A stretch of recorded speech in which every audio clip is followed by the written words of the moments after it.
Hey folks, this is Ryan with From Corners Unknown. I hope you're doing well. I just recently wrapped up an interview with Joe of Noctilucant, who's based in the Milwaukee, Wisconsin area. He's a dark ambient composer, and he's got a couple new records coming out. The first is an original soundtrack for a kick-started comic book titled Descension, and another record is titled Bleak and Drained of Color, which is a continuation of the post-apocalyptic world he's been building over the last couple years.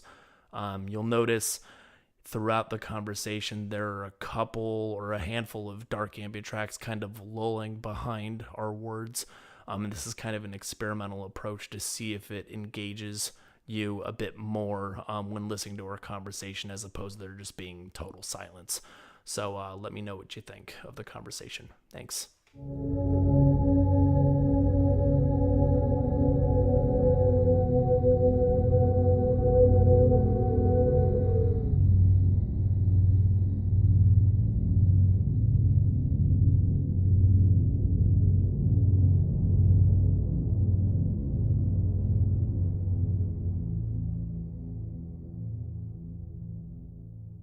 This is Joe from Noctilucant. Oh, that's how you say I always said it Noctilucant. It's Oh, yeah, it's kind of open. Yeah, I mean, it's a made-up word, so I guess it can, kind of be like however people want to yeah, pronounce yeah, it, I yeah. guess. So It's kind of a variation of the word Noctilucent, yes, which yes. which some people think it's just a deliberate misspelling of that, but when I actually created the project, I didn't know that word even existed. Oh, really? Yeah, yeah. Because I Yeah. when I wrote that one review a while back, I kind of took your name and I took it as like a noctilucent cloud, like kind of those clouds that Yeah.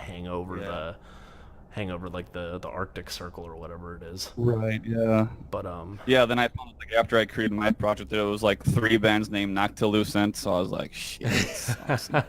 I think like some people actually messaged me on Facebook once or before, like saying like, "Oh, dude, I saw you play live the other day," and I was like, "The fuck are you talking about? I've never played live before."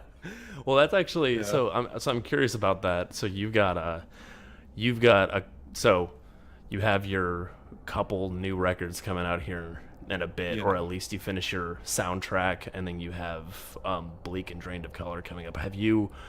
I know in our previous interview you said you, or at least I think it was in the interview you did with Screenslaver Edward. I think you said Yeah. you weren't going to take your project live, but have your sentiments changed on that at all, or are you still going to keep it just a studio project? The big thing is like I would probably have to write material that would be exclusively for performing live Oh, because interesting. Okay.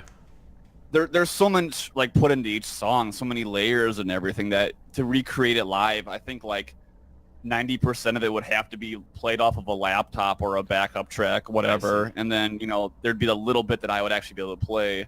I'd probably still have to have like two synthesizers to make it happen and some other, percussion instrument or something like that, and Sure. I've personally never played live with, any band before, and I have like a horrible stage fright thing. I I see. mean, I see. so I mean, I think in one hand it could be, you know, uh, what's the word I'm looking for? Like therapeutic to get over it a little bit, maybe, and Yeah. and just this anxiety in general. Maybe it would help, but at the same time, I don't know. Sure. And you've But yeah, this is technically like your first project, like musical project as well, right, correct? yeah. Okay. Okay. I mean, yeah, have you ever, yeah, I guess, so you haven't considered though, like, I mean, would you ever, like, consider taking a couple people live with you as well? Would that kind of, make you, That was actually a friend of mine. He had sort of, when I first started the project, he kind of threw that idea at me. mm. Jeremiah from the Hollow Hecatome Oh, yeah, project yeah, we split with. He was when I first started, he was very supportive and showed a lot of interest. And he was like, "Yeah, man, we should like do some sort of like dual, that'd 'cause be he's awesome. really big into the noise scene and stuff like Yeah. that. So he was like, we should do like some dual noise and dark ambient set. And like I was like, well, maybe. And I think maybe if I did go on stage with another person, I'd be Yeah. I would be a little, You feel a less, little more comfortable, or at least a little. Right. Yeah. Yeah. Is there? But, I'm curious. So just like in a general sense, is there? You're in Milwaukee, correct? yeah. Is there a scene for that kind of stuff around there? The noise and the dark ambient. The noise stuff seems to be pretty popular around here. Huh. There's a lot of acts around here that do that kind of stuff, and they have shows fairly regularly. Okay. I mean, yeah, it seems like there's at least once a month or so there's some show going on, and I've gone to some of those shows, and they're interesting to say the least. I mean, I'm curious about the. So you have 2 upcoming releases, I guess. Is Descension. Descension isn't out yet, correct? yeah, the comic book's still in the process of being released or finished. Okay. And I don't actually know when it's coming out. I'm hoping within the coming weeks. Okay. I was originally under the impression that it was going to be finished like last weekend when I believe everyone got mailed the... Yeah. Yeah, I thought it was coming out that weekend, but I guess I misunderstood something. Yeah, I think they just said it was kind of mid-November, and we're kind of on the other side of the middle of November now, so I'm not too sure. But how could you describe that project a bit? Was that like, just kind of how you got involved in it and the writing process behind it and all that? Yeah, so basically John, the writer, he found my music on YouTube, and he reached out to me, and we, pretty much just had a chat one afternoon, and he told me all the details, and I was like, yeah, absolutely, man, sounds great, because, it's been a dream of mine, long before I started this project, that I always wanted to do a soundtrack or a score for a film or a video game or something, so... I was like, well, this is a start, this is perfect, and Sure. As for the process of like writing everything, it was basically he sent me the script, and he's kind of broke there's like kind of several scenes in each song, I guess you could say. Yeah. I mean, if you listen to tracks, you can hear the progression, but something new in each one, obviously. Yeah, I was actually going to touch on that in a bit, because I did draw, when I was listening to that versus Bleak and Drained of Color, I was like, oh, these actually feel kind of similar in the way that you kind of, it almost sounds like you made one gigantic track, and then you just kind of found like a nice even way to like split them up into different scenes. Mm-hmm. But and how was you did the Descension soundtrack after Bleak and Drained of Color, correct? Yeah, Bleak was pretty much finished back in, I would say February. Oh, shoot. Okay, so that was a little bit ago. Yeah. Okay. Yeah, when I first finished it, I finished the music part of it, and then Matthew sent me his voice acting parts, and I fit those in there, and then I didn't really know what the heck I wanted to do with it, because it's only like a little over 40 minutes, so I was like, well, is this going to be a long single, or is this going to be the next album? Yeah. And then I just kind of sat on it, and then in July or so, I got in contact with the guy from this Noctilucant Records, and I reached out to him. I said, well, if you like this, would you be interested in releasing it? And, a week or so passed, and he said, yeah, absolutely, I would. How was it, you remarked, kind of, and that was an observation I made too, how Bleak is pretty darn short relative to at least your, what I would call kind of, and this, correct me if I'm wrong, you had 2 previous records. You had Back to the Mud and Oblivion to You All, and those, to me, it seems like Bleak is kind of in like that trifecta, or it's kind of that world building, those world building records. I don't know if that's the correct way to think about it. But how was it writing Bleak compared to the other ones? Because it is comparatively shorter. But it's very seamless. I mean, I really love how it just kind of flows from beginning to end. Yeah, it was originally wrote as basically one long song, then it got broken to parts. I see. Because I sort of originally intended that to be the third lengthy single in my single series, and then kind of right around the time when I was was in the process of writing Bleak, I wrote the There's Blood on Our Hands track. Like, that just kind of came out of like it just kind of like I sat down one weekend and I nailed it in like a single weekend. I was like, wow, this is good. I like it. I just want to release it. It's good. Awesome. You know? Yeah, no, definitely. Yeah, it was just like 10 hours, like, you know, between like a Saturday and Sunday, just 10 hours just going at it. And I was like, all right, I like this. It's good. Yeah. So how does the I wish I knew more about kind of the writing process for dark ambient related stuff, but how do you usually go about, you know, writing, or because you just said you like cracked out like that 30-minute single in a weekend. So how like do you have to be in a certain mindset, or like do you have to have a certain like how do you go about just, you know, say cracking out one 30-minute track versus, you know, working on Bleak, which is, you know, 40 minutes, and I'm guessing that took more than a weekend to put together. For sure, yeah. So I think I have to be, you know, pretty well awake to do music. Sure. Because I've tried doing music like after work in the evenings, and it's hopeless. It doesn't work out. I'm just I'll just be sitting there just bumbling around. Nothing will sound good. I'll get mad and just walk away after a while. Sure. So it's usually a weekend thing to work on music. Okay. Oftentimes if my girlfriend's not around, I'll just, you know, slam a cup of coffee right away in the morning to start going at it. And, you know, usually I like to listen to some of my favorite artists to kind of get the creative juices flowing too, to give me some ideas, you know. Who were some of they? Well, the project that like initially, like, I guess you could say, like, convinced me to finally do this kind of music was Sabled Sun. Oh yeah. Which is a project of Simon Heath, who also has the project Atrium Carcere, which is a long-running dark ambient project. He started that one in, I think, 99 or 2000. Oh, it's that old? Dang, I've been listening to some of his recent output under the Atrium stuff. And I didn't know it went back that far, actually. Right, yeah, he was originally with the Cold Meat Industry label back. I think the first CD came out in maybe it was early 2000s. Still, I mean that's a good run he's got. And Simon's also the guy behind the Cryo Chamber label. Yep. Their label is actually the next city over to where I live. I'm in Springfield. Oh, really? He's in Eugene now. Yeah. So he's just, you know, I don't know, you know, where he lives, but he's, you know, I could probably, if I were to go see him or say hey to him or something, it would probably be like a 20-minute drive or something someday or something. Yeah. Yeah. So how was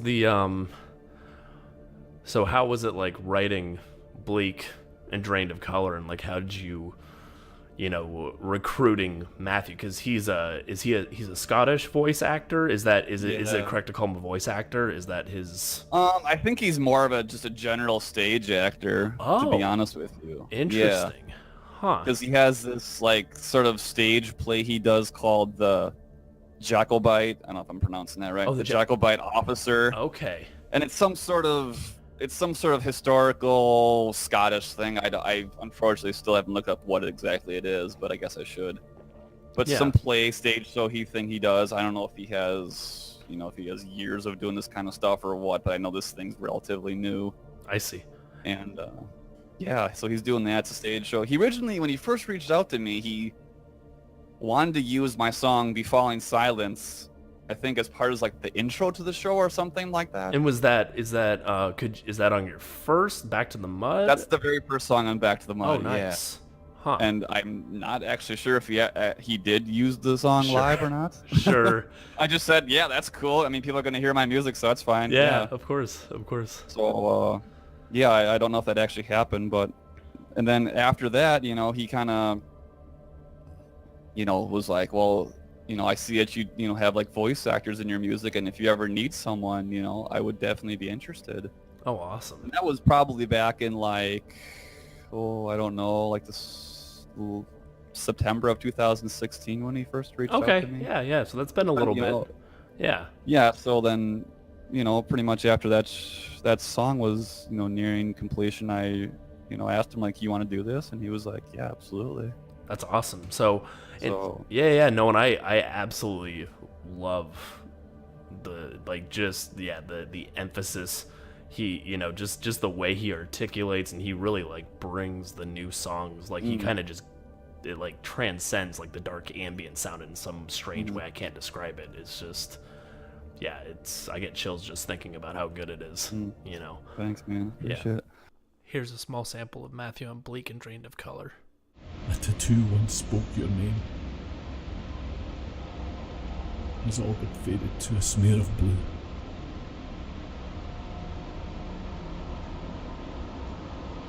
That misty blue haze that I look through to remember.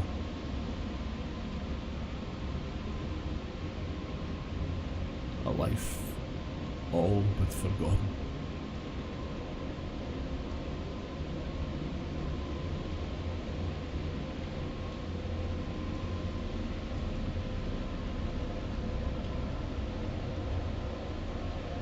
But I remember things from long ago that I did.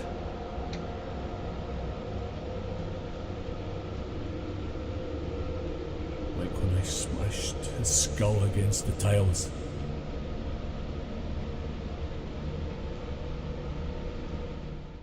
But so he reached out to you, and then did you write the dialogue or kind of the narrative for him, or did he come up with some of it? The narrative was originally taken from the short story I had started writing about, 5 or 6 years ago.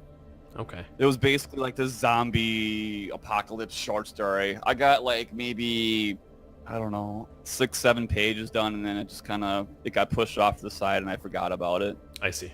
And I think my original intention was that I was going to finish the story, and then I was going to make a soundtrack to it, and then just, it'd be like a PDF download with the soundtrack or something like that. So you would read the story with the song or whatever. Yeah, that'd be awesome. Yeah. It seemed interesting to just kind of take a few fragments of the story and just, turn it into this, this narrative thing for someone to speak. And sure. Matthew actually rewrote the words a bit. I sent him the basic idea, and he rewrote it, made it sound a lot better. So interesting. Yeah. Huh. So he's a talented guy. He can voice act. He can act. He's a writer. I think he also plays bass guitar in some band or bands maybe. Oh, really? Interesting. Yeah. It sounds like a pretty cool dude, actually. Yeah, and I mean he's like, I was surprised that he was into my music, because like, I guess you shouldn't judge a book by a cover or whatever, but he doesn't look like the type of dude that would be really into dark stuff, because like, yeah. And he's like an older guy, and he's like got to be in his early 50s or late 40s, and he's got a family and and everything. So it's not really, I don't know. Huh. But I guess he was just into the idea of doing a dark story, just something like that, So. Yeah. No, when I was listening to it, I was just, frankly, I was hoping that it would just continue going and going just for, hours and hours. Cause the story, like you gave just enough detail to make it like, it was very compelling. But then, I was just like, oh, it's, it just ends. I'm like, God, I just wish there was, it would just continue to go on. But, so is this story, are you, I'm trying to find the right way to word this. So I know you have this record and then the previous two, and correct me if I'm wrong again, but you have like, they're kind of like the world, like you're kind of like the world builder albums, or like you're kind of creating a universe. Yeah, well, Back to the Mud was sort of like events leading up to like this apocalyptic situation, basically. Okay. Like if you listen to the song like The Deep Dead Hour, for example, it's like where the soldier, he's in the helicopter looking for people, and he hears his comrade get attacked and everything. It's just all these events leading up to this, everything going to shit, Yeah. Basically. And then Oblivion to All is several months into the apocalypse or whatever. Oh, okay. Post-world, situation, and that's where like things are just fucked, Sure. So, sure. Yeah. And then where does Bleak stand in this? Then Bleak is different, because it's just this lone single character who's, this isn't really mentioned in the song, but it's just, my what I wanted to be was it's just a single character in like his fallout shelter, bunker, whatever. I see. You know. I see. Yeah. But that's kind of, I mean, that's one of the compelling aspects of your music is that you can, I mean, you give listeners enough detail, like you give them enough details to kind of, you know, you give them like a bare, like kind of like a skeleton of like a story, but then you kind of let them, like let their imagination fill in the rest of the world, right? And is that... I don't want to give it all the way because, you know, originally when we first started working on the narrative for Bleak, it was going to be like a lot more dialogue. Like, oh, really? I had like several paragraphs of like the story, and then I was just like, you know what?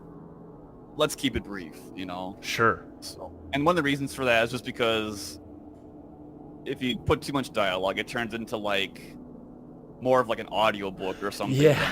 You know? I want it to still be music. Right. I want people to put it on, listen to music, you know? Right. That makes sense. The other reason was because in the past, and I don't really care about this, but just in the past, some people had complained to me basically saying like, this song would have been great, but you put these vocals in here, or you put these spoken words in here, and I mean, whatever. I don't care if people hate a song because of that. That's stupid to me, but whatever. You know. So I don't know. No, that's good that you don't let. I mean, that's how some people are. They just want it to be pure dark ambient music or whatever, instrumental music, you know. But people have really like reached out or emailed you, and they've like complained about your music like that. Like they said, oh, it would have been better if you just didn't have a vocal track in it. I don't think anyone's really ever emailed me, but I have like all my music on YouTube, and some people have also put my music on YouTube, and you know, YouTube's everyone's a critic on YouTube, so you know everyone can put their comments on, and there's one video in particular, this I guess they're like a promotional service or whatever, they reached out to me, they put a Back to the Mud on their channel, and nice. For some reason, the video just blew up. This video has like 300,000 views on it. Are you serious? Back to the Mud. Oh my God. It's insane. Holy crap, that's amazing. And there's like 300 comments on it. And, Jesus, for that whole record, or is it just one song?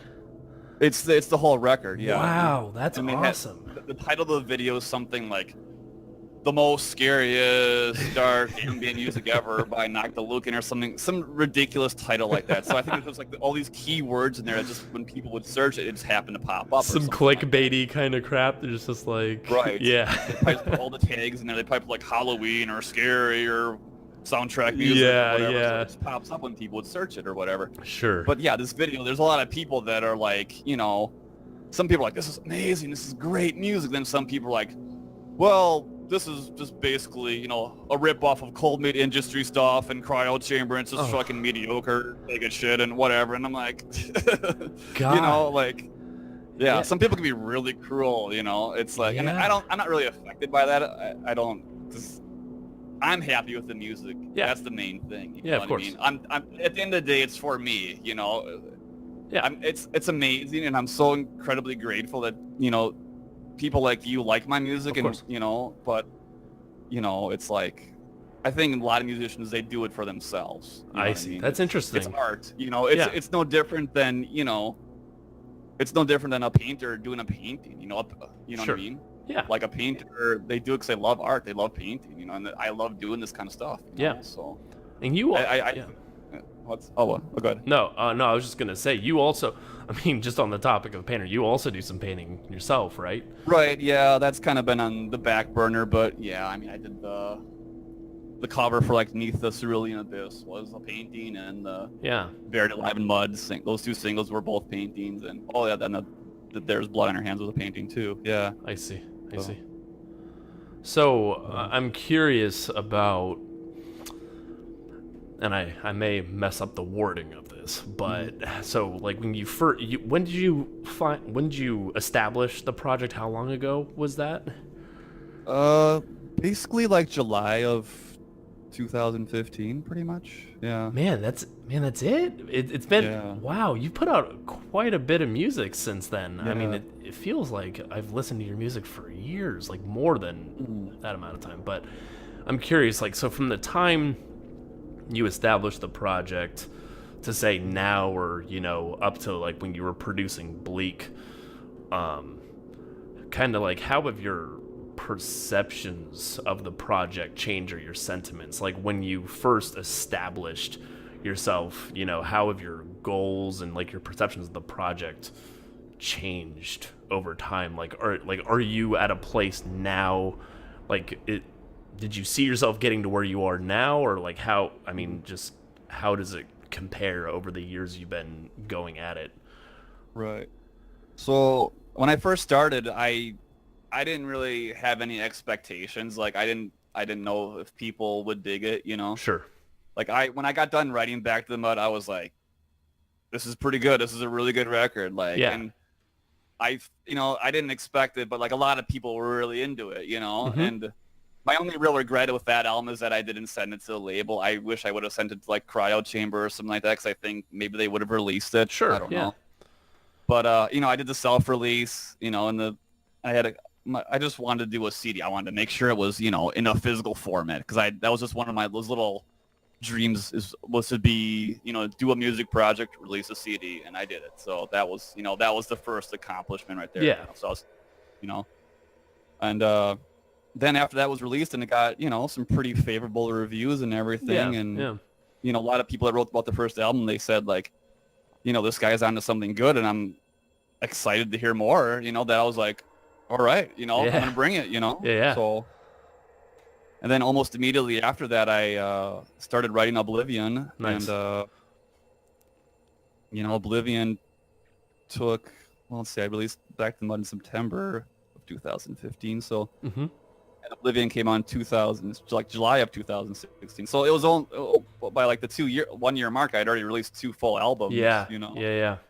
And the only reason why Back to the Mud happened so quickly was because I was unemployed at the time, and Oh. I was pretty depressed about that. And I would just, I'd kiss my girlfriend goodbye every morning when she went to work, and I would just go straight to music. That was like my thing to keep my spirits up and everything. Sure. So, yeah. Sure. And that's it. It's a pretty. Is it fair to say it's like just the writing process for you in general? Is it like a pretty therapeutic or cathartic thing? I know you said like it can be frustrating or it can be difficult to write some days depending on the time and all that. But in general, like is it pretty helpful? Like, I think so. Yeah. Because it's just I have this like artistic thing inside me, this creative side that I have to get out. Sure. So doing this, it's an outlet for that, because if I didn't do this, I've had all kinds of, creative projects over the years. I've done like, I've tried to do like a graphic design service. I did my photography thing for a while. Yeah.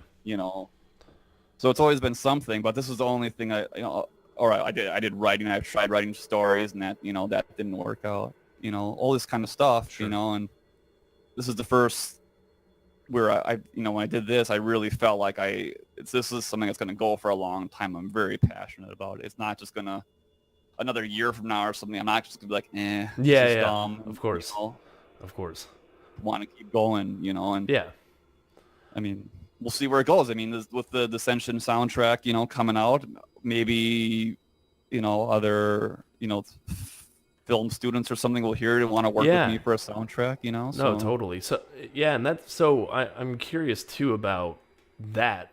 So when you said like you did Descension, and so you did Descension after, I guess, well, first off, how was it writing the soundtrack for Descension? Because that sounds pretty, I don't want to say, well, maybe difficult's the right word, but you're trying to make a soundtrack not for, you're making it for like physical media. You're making it for a comic book of some sort. So how does that contrast with how you generally write your other compositions or your records? Yeah, it was really different because it was the first time, having like the whole, the concept of the record in front of me. Before, it was just pulled from my mind kind of bit by bit, like when I wrote the previous 2 albums, it came in bits and pieces over the months. Like I don't have like a sketchbook with like a flow chart or anything like that. It's nothing like that. It comes, Sure. little by little. So this was a lot different doing it this way, you know. And during the whole process, it was very stressful at times. I had a lot of anxiety about it, especially leading up to the deadline and everything. But I'm really happy with it. You know, Yeah. I think it turned out pretty good. And Yeah. you know, for something I wrote in like 2.5, 3 months only, you know, I think it's a pretty solid release. So you I hope did everyone work really on it for enjoys that long? Like it was like a 2.5. I think it was late August when John first contacted me. Yeah. Okay, and you were working on it for the duration of the projects, like, because I know the project kind of, you got a little close to the end there, and I was like, oh crap, I hope this goes through. Like, I hope it gets backed, and then at the last second, somebody kicked it a bunch of money in it. Right. Yeah. That was sort of like, I didn't know what was going to happen at first, because I was like, well, I'm usually not this lucky, so it probably won't get backed. I was like, no way these guys are going to raise like the whatever $2,500 or whatever it was. I was like, it's a great thought, but I didn't think it was going to actually happen. And then it happened, and they got actually a couple $100 over that. I think they got like $2,700 altogether or something. Yeah. But I think the main reason why that happened was because the artist, Lee Milewski, he's had a few successful campaigns on Kickstarter before, and a lot of people really appreciate his artwork and everything. So, sure. And I mean, these are probably like comic book nerds we're dealing with here mostly, so they can get pretty passionate about that stuff. Of course. You guys will pay huge amounts for books and stuff like that. So yeah. I think a lot of it from them, I don't know if anyone that, other than you that really backed it really knew who I was or whatever, but, maybe there was, I don't know. I mean, I posted it on my Facebook page enough where I figured maybe some people would have, backed it. If they did, that's awesome. If they didn't, well. Yeah, no, totally. And yeah, so, yeah, I guess, and is that project, I was under the impression based on reading the Kickstarter thing, and I could be totally wrong, but are they hoping to do more than just what they're releasing, in the next couple weeks or whenever they release it? Is there going to be more? Are they hoping to do more with this? That's actually a good question. I'm kind of thin on the details myself, but I think there's gonna, like, I know it said it was like part 1 of 3 or something like that. Yeah, and I was just like, because I saw that, and then I saw the length of the soundtrack you produced. I was like, damn, this is a long, this is like a meaty it's like soundtrack. over 15 minutes long. Yeah.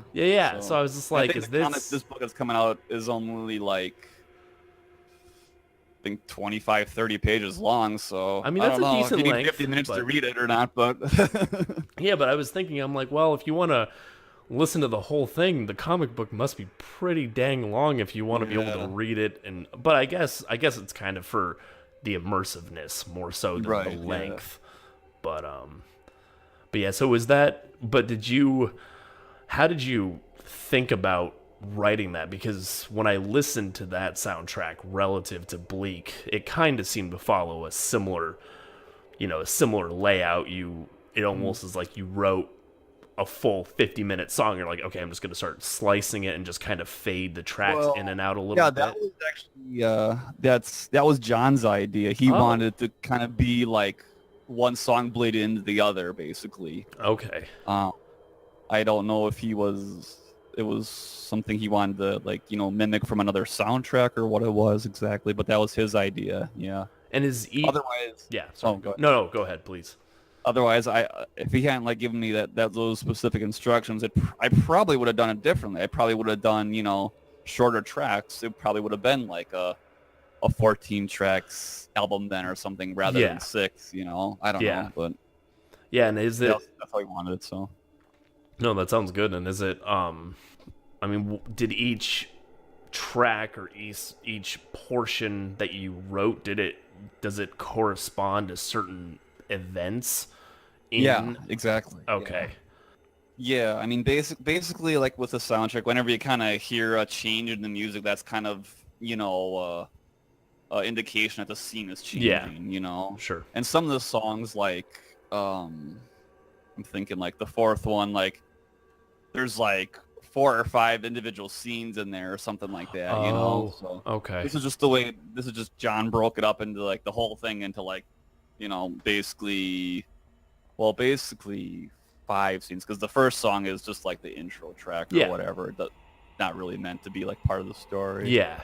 So basically, when you play the second track, that's like where you would start with page 1 or Okay. so on and so forth. Yeah, because I was listening to it, and I heard some bits and pieces that seemed to be like audio cues for what's going on. Because I heard there was like a guy screaming. It sounded like he just like fell off a cliff, or like he got... Right, yeah. It sounded like a Wilhelm scream of some sort. That's the correspondence story, yeah. Okay. Similar, there's a song where you'll hear like a banging sound that also corresponds to a scene. That's so cool. Huh. Yeah. So, I mean, it was a lot of fun doing that, because, like, well, just to give a little spoiler away, there's a scene where this guy's basically, like, he's, like, banging on these pipes in the basement of the ship, and, like, when I recorded that, I actually, like, went into my basement, like, banged on the water pipes with, like, a wrench and recorded it, and then just kind of took it back into the computer and just edited it, made it sound add a lot of reverb and echo to it, make it sound like it was in, like, some, storeroom basement or whatever. Yeah. Yeah, for sure. No, that sounds good.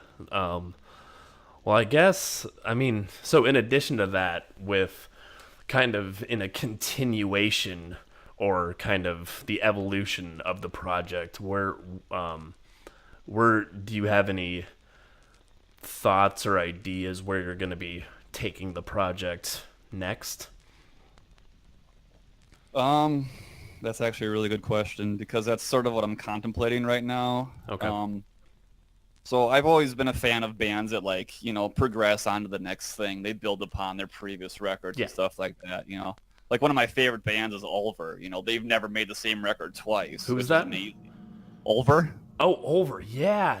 They're one of my favorite bands. They've been one of my favorite bands since like 15, 16 years ago. They're amazing. Yeah. Yeah, I originally bought their first album, Bergtod, or however you pronounce it, When they're still black metal. Yeah, when they were black metal, and then I bought I think the second record I bought was I can't remember what it's called, but is it the one with the elk, or with the elk horns on it with the sun between it, or whatever? I was already fit for quite a few years when that one came out. I think the second one I bought was the themes from William Blake's The Marriage of Heaven and Hell, because I think that one came out in like the late 90s or something like that. Oh, interesting. I think like 99. I don't think I've listened to that one. Well, that one's really interesting. That was when they went from Natine's Madrigal, the super underproduced raw black metal, and then they went to that one, and everyone was like, "What the fuck?" 'Cause, right. Yeah, Like, and now, and now the police called and said, "What are you doing, dude?" So. So anyway, I'm a big fan of bands that do that kind of stuff. I mean, sometimes it sucks. Sometimes a band, like, sometimes bands just go soft and wanky, you know what I mean? Or they turn really a corner and it's just kind of unexpected, and you're just like, I don't know how I feel about this, and then you just kind of cherish the few albums that they really had and pretend nothing else outside of that exists. I mean, I do that. Yeah, some bands just go with the times, like some of my favorite music ever is the first 4 Sepultura records, you know what I mean? Oh, yeah. And then after they did Arise in 1991, they went all groove metal, then they went new metal, and I don't know what the fuck they did after that, but it probably sucks really bad, so... Yeah, sometimes it doesn't always work out, but some bands, like, another one is like Catatonia, they've consistently kind of evolved and made good records. Yeah. So anyway, that's kind of what I want Noctilucant to do. I want it to evolve. I want to add more instruments. I want to... bring more guests in to do, more voices, Yeah. My girlfriend, Kara, she wants to do more vocals, and she plays guitar, so maybe that'll make its way in there and stuff like that, Is she in any, is she in any, like, bands or in the scene at all? Like, does she... She was involved in a power metal band named Magma Dragon. Wow. That's an awesome name. Yeah, so they were, like, kind of like a nerdy... RPG power metal band. That's basically. That's awesome. Yeah. I love that stuff. And their last EP they recorded was just totally World of Warcraft themed. That's awesome. And then they recorded a whole another album, but I don't know, it's kind of in limbo because the band's kind of broken up, so I don't know if it's going to be released. Oh, that's too bad. The songs are really good, so I hope it gets released. But yeah, that'd be nice. Well, the band's basically done though, so for all intents and purposes. But well, hopefully it just gets released digitally, Yeah. Well, I was curious. So you said going forward, you're gonna try and morph and, Yeah. evolve and make the project larger and all that. So going back to, you said you adding more instruments, I did notice, and you can tell me if I'm wrong, but you added some little piano bits in Bleak, which to my ear, it caught my ear, because I don't think I've heard that in your, unless it was like extremely subdued in your past records. And in the first record there was a little bit. Okay. In the song, the end it's near part 2, there was a little bit. Okay. And let me think. I think there may be a little bit in... Yeah, maybe. No, there isn't any in Oblivion, I don't think. Yeah, no, I could be totally diluted, but it caught my ear, and I was curious, since it seemed to be featured in a couple different spots in Bleak. I was curious if you're gonna continue expanding on that in any capacity, or Yeah, it'd be interesting to add more, like, I guess like melodic qualities and stuff like that, so I mean, I have a lot of ideas. We have a violin sitting in the closet over here. Oh, that, nice. Just needs a little part for it, and I'm gonna like just kind of mess around with that. And I don't know. I mean, I probably won't be able to play it proper, but I think I'll just be able to record sounds with it. And then if I just process them, it'll just sound cool or something. Yeah, maybe. Yeah. I don't know. Totally. And is that kind of a new? I mean, forgive me again for not I don't understand the dark ambient stuff that well. Is it when you produce your soundscapes, is it mostly synthesizer and then it's with some field recordings? I mean, are you pretty heavy on field recordings, or is it I mean, how do you usually write each soundscape? For me, it's normally synthesizer and field recordings. Okay. And traditionally that's pretty much how it's gone. Okay. But there's been a lot of artists in recent years that also do it with like guitars. It's just all like effects pedals and just drone. Kind of like the band Sun, how they do some of their shit, where it's just heavy, just thunderously heavy stuff. A lot of bands do that with guitars and bass, and then I think there are some musicians that have kind of experimented a little bit more. There is one project that's on the Cryo Chamber label that, why do I keep saying labor? Cryo Chamber label that, like, I think the band's called Enmarta. Oh yeah. Yeah.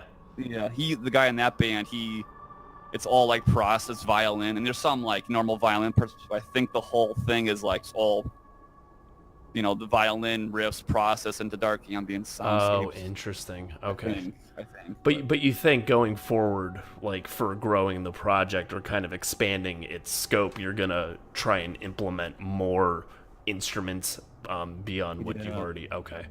Yeah, definitely. I mean, a lot of what you heard so far is just synthesizers and field recordings, sometimes in the original form, sometimes heavily processed into something that just turns into this dark droning sound. Yeah, definitely. Well, I mean, a lot of like the odder kind of like random weird sounds you hear, that's always like a field recording that it's been heavily processed. And that's the cool thing about doing that kind of stuff, is like sometimes like a normal sound, you slow it down and you add reverb and you add echo, and it sounds like this scary, like I don't know, whatever, this dark, scary, haunted house thing or something, Sure. Yeah. No, really interesting, yeah. And I totally get that vibe every time I listen to your music. It's very like skin crawly and unsettling in a lot of spots, and I'm just like it just like gives me chills sometimes when you're just sitting there listening to it. So,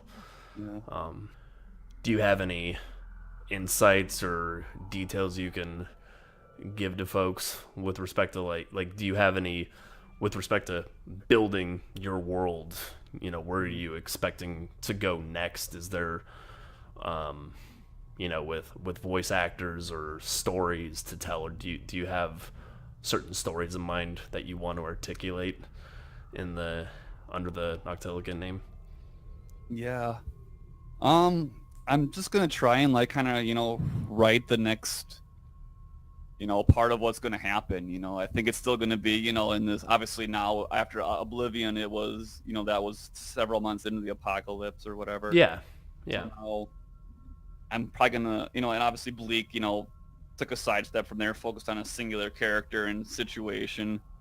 I think, maybe I'll go back to kind of where Oblivion was and kind of explore that whole world and what's going on there and all the horrible shit that's happening. Sure. You know, more of like, you know, the world changing, these, you know, mutants and stuff like that are you know, causing havoc, and you know, so Okay. Yeah, and that was one thing that I did notice when the little chilling detail that Matthew gives about kind of like the wolf-like creatures or the creatures that, I mean, so I guess yeah, and that's what's interesting about it too. Like, it's post-apocalyptic, but it also seems to have kind of like a really interesting, like, little bit of a sci-fi slant on it too, or kind of like a yeah.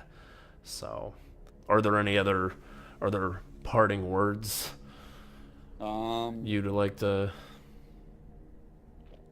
Well, thank you, Ryan, for the reviews, the interviews times 3 now. Yeah, of course, man. No worries. Yeah, I love I your appreciate stuff. it, man. All the kind words. You know, anyone that's worked with me, and you know, everyone's bought music or even just listened to on YouTube, you know, it's immensely appreciated. You know, because when I first started doing this, I didn't really think anyone would care, and it's Sure. you know, it's been quite the opposite. So it's been very humbling, I guess you could say. You know, and Yeah. it's cool to have, you know, a hobby now where it keeps me motivated, it keeps me creative, because I just have to be creative. That's just who I am. You know, it's the creative and artistic side of me. I can't, no matter what I do, I have to have it in my life, you know? Sure.